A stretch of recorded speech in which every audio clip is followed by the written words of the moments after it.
And the kind of chemistry that I form is once in a blue moon. It's hard for me to form chemistry with people. So usually when I form chemistry with someone, I feel like that person is the one for me until they break and shatter my heart like this. And I'm like, hey, feelings are fleeting. If you move with feelings, they will break your heart. You will be having trails of heartbreaks along the way. If a couple doesn't argue, they're probably not communicating enough. And that's the fact.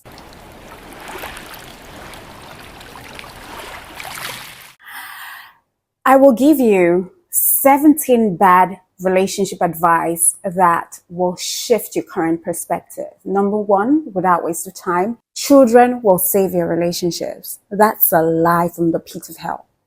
Listen, there's no denying the fact that many couples experiencing difficulties in their marriages believe that, having a child would resolve their problems. But sadly, this approach is poorly thought out because a baby won't improve communication between you and your partner. So just be completely honest with yourself and with each other about what's happening before you decide to have a child as a last-ditch attempt to fix your marriage or to fix the problems in your marriage. Don't put pressure on someone who hasn't even come into this world yet. Second wrong advice that we see these days is that someone will wake up and tell you have the right to read your partner's personal messages. No, you don't.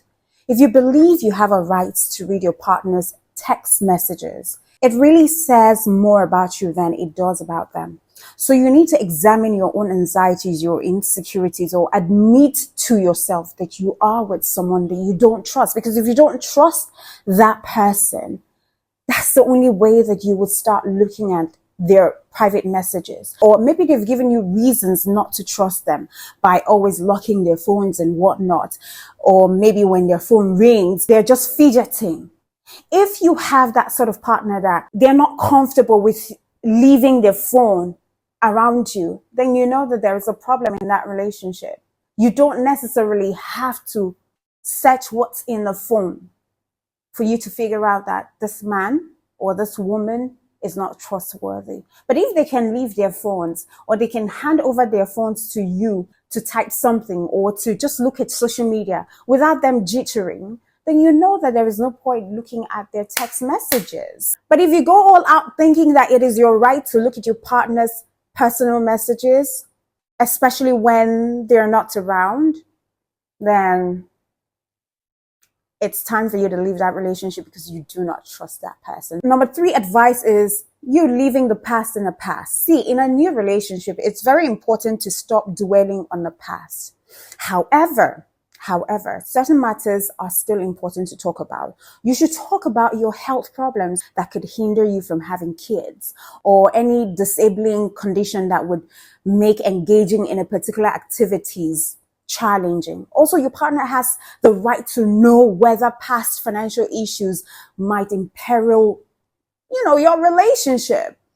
So if you had HIV in the past, respect to everyone who has the virus, you should be able to open up to a person that is falling in love with you and you're falling in love with them, that you have this, especially if the person is HIV negative. So you can't leave some past in the past. You have to talk about it. And even if you do have some traumas in the past, things that trigger you, like words that trigger you, you should be able to talk about it to your partner. Like for me, curses trigger me.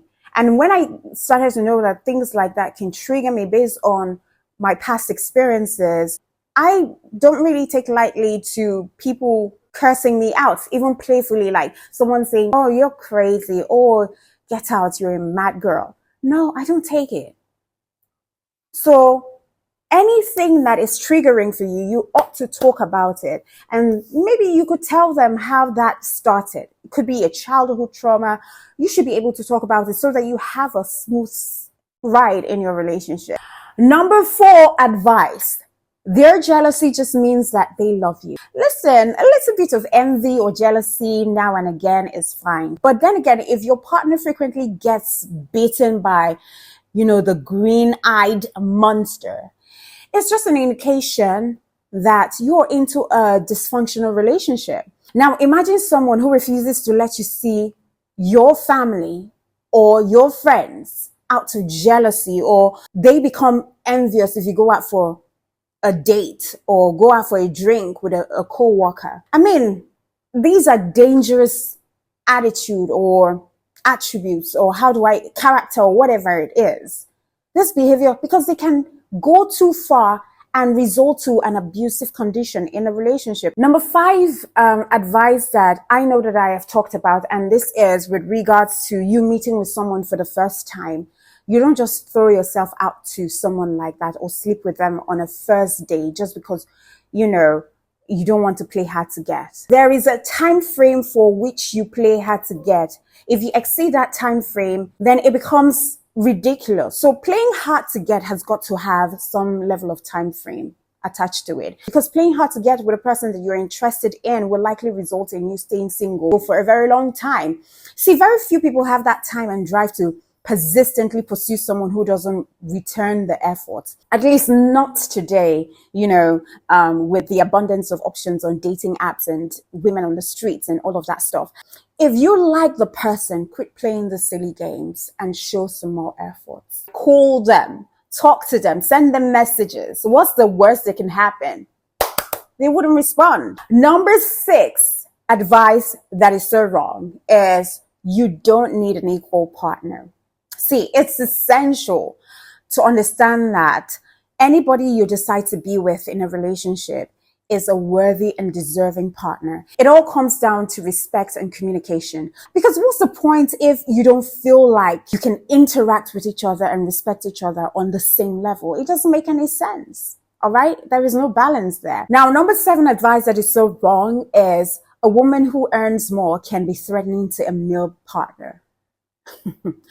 Now, surprisingly, I know that many women are still advised to hide their achievements when dating. Thankfully, today, couples believe that gender roles can be flexible and that their ability to function as a team is way more important than any gender stereotypes or social norms. As a matter of fact, I would even prefer that both partners just know how to support each other. All right. So if you have a woman who earns more than you, I think you should find a way to also, regardless of how much you earn, be able to support her in ways that can make her feel much more happier, to support financially. But I still do know that there are women who earn more that can be disrespectful to their men who earn less, especially if the men are just lazy and leaving their responsibilities to the woman to cater for, because they know that she earns more. I mean, it's not like women who earn more cannot respect their men. It's just how the men handle their own role and respect themselves enough to not attract any form of disrespect from their women. It would be much more surprising for you to see a woman who earns more, but she's giving ultimate respect to the husband because the husband is doing what he needs to do with the little that he has. Number 8 advice that people hear all the time is that people can change. Of course, people can change, absolutely, but on their own terms. But it is highly unlikely that people will ever do it for you. In fact, it's often the things that we tend to ignore at the beginning of the relationship, hoping that the person will change their ways later on, that become, the reason for breaking up either months or years into the relationship. So look out for the red and green flags in a relationship as soon as you become involved. Once you start ignoring the red flags, those red flags will catch up on you and will cause you shedding blood tears.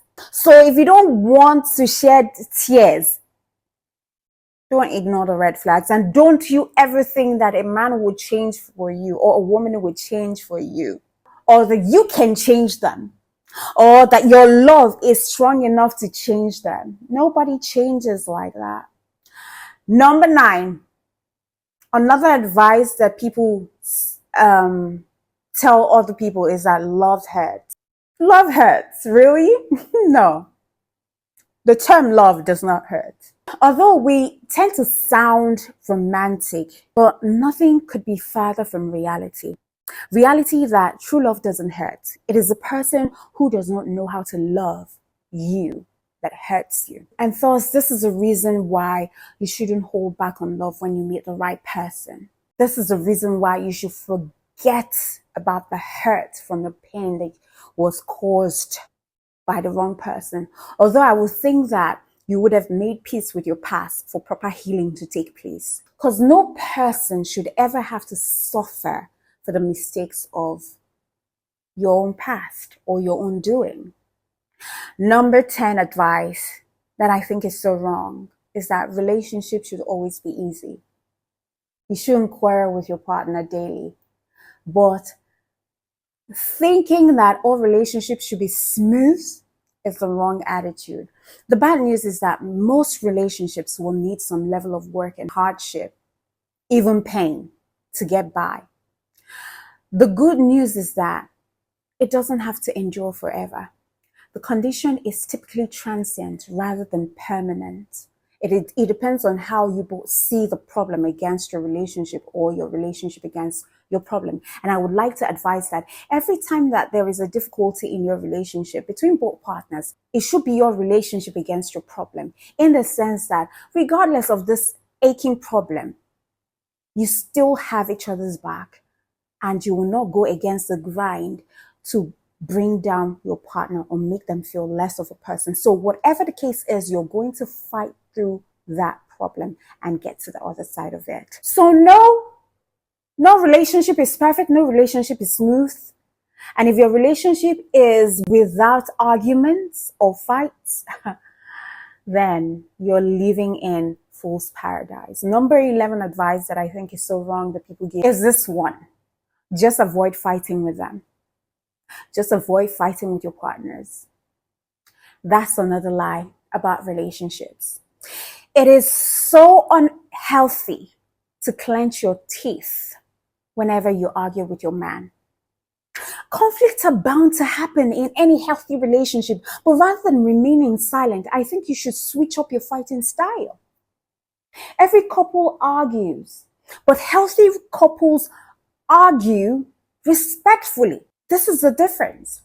They make changes to guarantee the relationship's health by using disputes and maybe learning from them to better understand one another. And also, even in fighting, you know that there are some boundaries both of you shouldn't cross, no matter how crossed both of you are. You should both agree that curse words or resulting into physical fights can never be tolerated. But however difficult you both feel in meeting eye to eye, you both know that your relationship is more important to you than being right. And this has to be a mutual feeling. You can always agree to disagree. But if you're more focused on winning the argument than ending it, you're just antagonizing your partner, which leads to you losing them. Then the 12th advice that I think that people use all the time, and it is so wrong, is that time heals all wounds. It's a lie, it's a lie. Firstly, time does not heal. It helps you to forget. See, after being hurt, it does take time to heal. But even the passage of hours, days, months, years does not ensure that you will be okay. If time cures all wounds, why are there so many broken people? Why are there so many grumpy, elderly people? The only thing that can heal wounds is making wise decisions about how to treat them. Time doesn't stick broken bones together, but desperate and careful efforts can. The 13th advice that I think is so wrong that people use all the time is that love comes when you least expect it. Listen, nothing happens until you make it happen. You can't be in your bed believing that love would find you without making an effort or a conscious effort to be around people or to go out to meet people.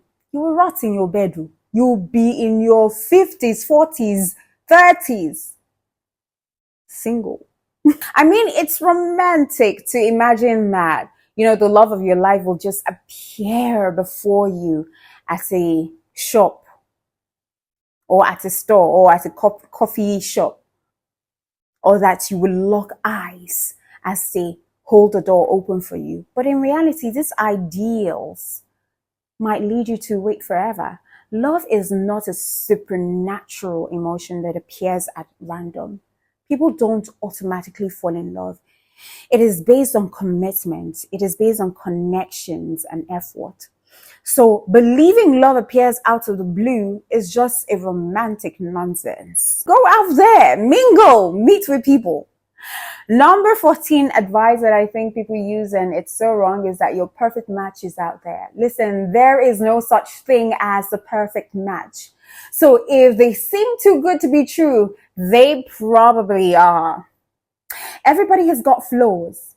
It's often just a matter of time before these imperfections come to the surface. Ultimately, if you feel with your heart and soul that someone is worth sticking around for, that they are good for you, you will have to learn to take the bad with the good. Still, the good should significantly outweigh the bad. Okay? Now, number 15. Advice that I think is so wrong that people use all the time is that chemistry means that you found the one. And for me, this advice is, I'm not supposed to even take this advice, because once I'm one person who usually don't form chemistry like that with people. The kind of chemistry that I form is once in a blue moon. It's hard for me to form chemistry with people. So usually when I form chemistry with someone, I feel like that person is the one for me until they break and shatter my heart like this. And I'm like, hey, feelings are fleeting. If you move with feelings, they will break your heart. You will be having trails of heartbreaks along the way. So my dear, it is actually true when they say feelings are fleeting. And when you start to feel chemistry for someone, those are products of feelings. Because the truth is that everybody wants to experience that thrill of love and attraction. For me, I can't date someone that I'm not attracted to. I can't be in the same space romantically with anyone that I'm not attracted to. But you can't solely count on the butterflies for that. See, the brain can play tricks on us.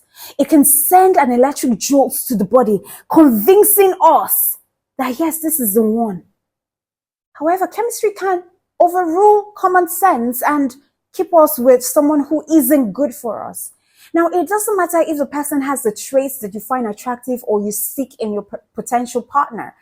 It won't work if they don't respond to your needs for an emotional bond. So sorry, that butterfly in your tummy can no longer be trusted. In fact, they are the ones who lead you to the wrong people. Number 16 advice that is so wrong that we hear all the time is that it is a good sign if you don't argue in your relationship. Sorry for you. You would assume that, the absence of argument indicates everything is going well in that relationship. This is a perfect relationship, but that may not always be true. If a couple doesn't argue, they're probably not communicating enough. And that's the fact. It is normal for arguments to arise since no two individuals have the same opinions on things. We're all coming from a different background. We have different perspectives to things entirely. And most of the time we're going to clash. So if there are no arguments in a relationship, many things are likely being left unsaid just for peace to reign. And we're bottling up until one day we explode. See, if both partners' needs are not fulfilled in a relationship, they soon will abandon it like rats leaving a sinking ship. You have to argue so that you know where this person is thinking from. But the only problem is how you argue. Are you arguing to bring down the other person, or are you arguing to see them from their own perspective and understand? And also make them see your own perspective and understand, even though you guys are not going to conclusively agree on that issue. But shall you both know where you both stand?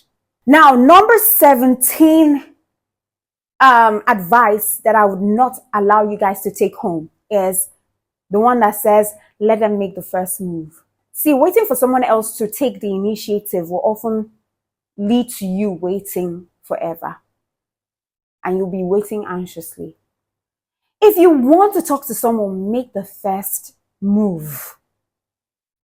I know making the first move might be intimidating, especially for women, but you'll be surprised how much that can change or enhance your dating life. And more than anything, I think that success favors the bold. Also, what's the worst that can happen? Them leaving you on scene.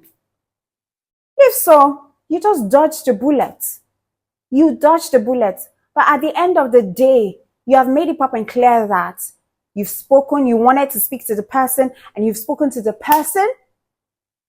Even if they did not respond to you favorably, you've spoken to them all the same. And you've gotten it out of your chest. If you have feelings for someone and they are not making a move, and you know that you're bold enough to absorb the rejection at the end of the day, but you want to get it off your chest, because there's someone like me, I cannot hold something like that. If I'm feeling someone and it's stretching to 3 months and the person is not saying anything, I would say. And if the person does not align, you pack your load and leave. It only just means that they are not the ones for you. And it's not a big deal.